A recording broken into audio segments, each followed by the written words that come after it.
বেশিরভাগ মানুষের কোনো না কোনো সময় জীবন মৃত্যু যাদের উপর নির্ভর করে থাকে তারা হলেন ডাক্তার। আর তাই বোধহয় সমাজে ভগবানের পরেই তাদেরকেই স্থান দেওয়া হয়।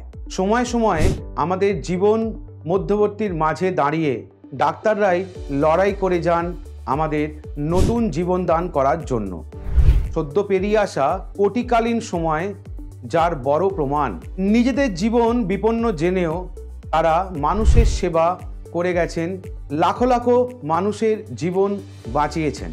সমাজের এই সাদা অ্যাপ্রনধারী সৈন্যদের শ্রদ্ধা জ্ঞাপনের জন্যই 1 জুলাই দিনটি জাতীয় চিকিৎসা দিবস বা ডক্টরস ডে হিসেবে পালিত হয়। এখন প্রশ্ন আসতেই পারে, কেন 1 জুলাই দিনটি ডক্টরস ডে হিসেবে পরিচিত?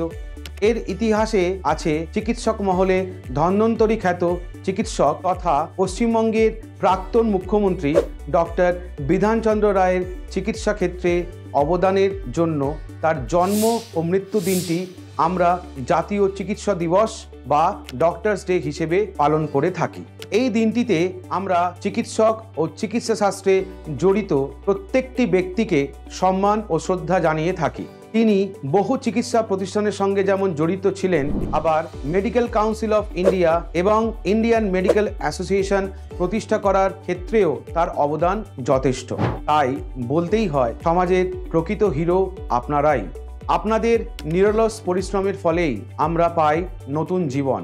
ভালো থাকুন আপনারা। শুধু 1 জুলাই নয়, প্রত্যেকটি দিনই আপনাদের লড়াই, আপনাদের সেবা এবং আপনাদের সহমর্মিতাকে জানাই অসীম শ্রদ্ধা ও কর্নিশ।